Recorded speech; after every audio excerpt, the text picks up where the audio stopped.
We've had a grey water system set up for a couple of years now, and I've made some major updates, so I thought I would walk you through our current system and show you exactly what I have done and why we have chosen to do it. Make sure you stick around right to the end and I will tell you the one thing I have just put into the system that has been a real game changer for us. Our grey water system runs out of our laundry. Our washing machine dumps the water into a pipe. This is the outflow of the washing machine, and we've got it hooked into this pipe here. This pipe runs along through the back of that cupboard and pops out the other side of the wall. Here you can see the pipe that comes out of the house, and we've got it well silicone so it can't leak. This black stuff is just some leftovers of some stocking that we had. This is the new stocking that we have put on as our filter system, and you can see I cleaned it yesterday, and all of this grey is from doing 2 loads of washing. That is all lint inside that sock. I've just tied a knot right in the very edge of that piece of stocking, and then we just have a piece of wire that we've just pulled tight around it, and this piece of wire can't slip past that tiny little edge, and then of course everything falls down into here. And this is a sump pump, and it has this wee thing on it which is a float switch, so when the water floats up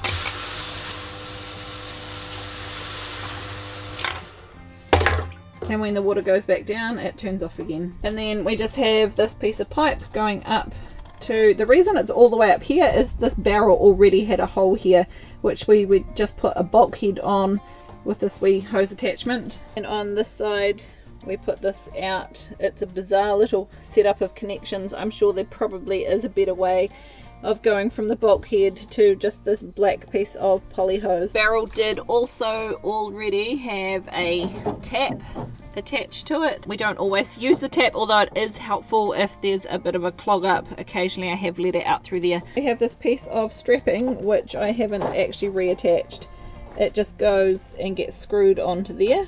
Now the reason we have the strapping is because we get some really strong winds up here, and of course the barrel is not always full of water, so having the strapping on just makes sure that it stays attached to the house. If we step back a little bit you will see it's sitting up on just a little platform that we made. Now, the reason we have the platform is originally the whole thing was just gravity fed, which did work, especially when the pipe came out a little bit lower down, but we were finding that the pump just gives it so much better pressure and we're able to use the drip tape with it. The other thing that's really missing from here is we have not yet put a lid on it. I think I have a lid somewhere that we can use. I just was waiting to make sure that this sock system was working well. I do have to clean that out about once a week, and to do that I just unhook it, take it off, turn it inside out and give it a good wash down. So I do plan on putting a lid on here before the mosquitoes turn up for the season. This hose has got an additional inline filter, which to be honest I don't always use. I've currently got the filter out of it because it was getting clogged up, but I'm hoping that with the stocking system that we've got now that it won't clog so badly. And then the hose just runs all the way to the tunnel house. Now this is the lid I think I will put on that barrel. I just haven't got around to doing it. I need some help getting that plug out. Now one addition I have done, you'll have to excuse all the rubbish lying around. We're waiting for the dump to open again. I've added this set of connectors in here, which is immediately below this tap here. I have found it really helpful to be able to unhook that and hook it to the hose itself. One, to just blow through any muck that might be in the end of the hoses, and two, sometimes we're not doing washing for whatever reason, and this is a great way I can run the drip tape just off our normal hose. This is one of the additions that I have made recently and it's been really helpful. Do you have a grey water setup at home? If you do, let me know about it in the comments below. Does it look anything like this? Can you think of anything we could do to change to make this any more efficient?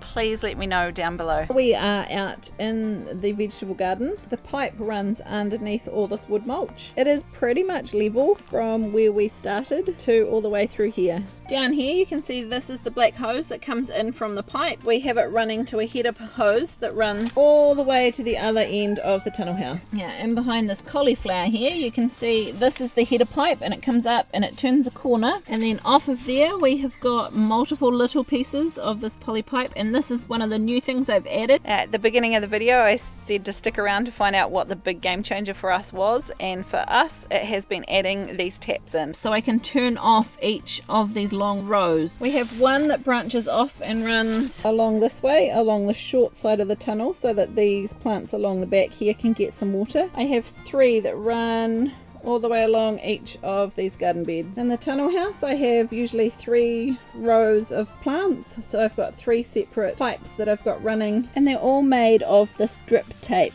which just drips really slowly. Each of the holes for them are 4 inches or 100 mil apart, and I currently have it set up so that only this tape is turned on, because this side of the tunnel house gets really dry, because I think the other side is the first side that gets the water.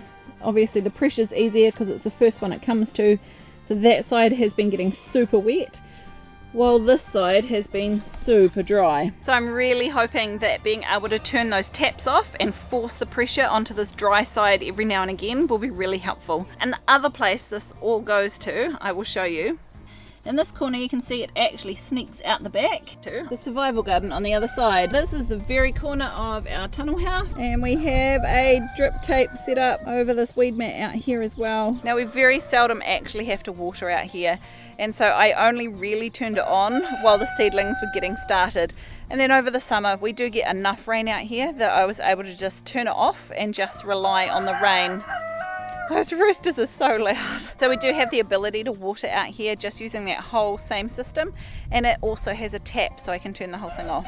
It's been working really well, and honestly it didn't cost that much to set up either. I think the pump, we probably have about $100 in the pump.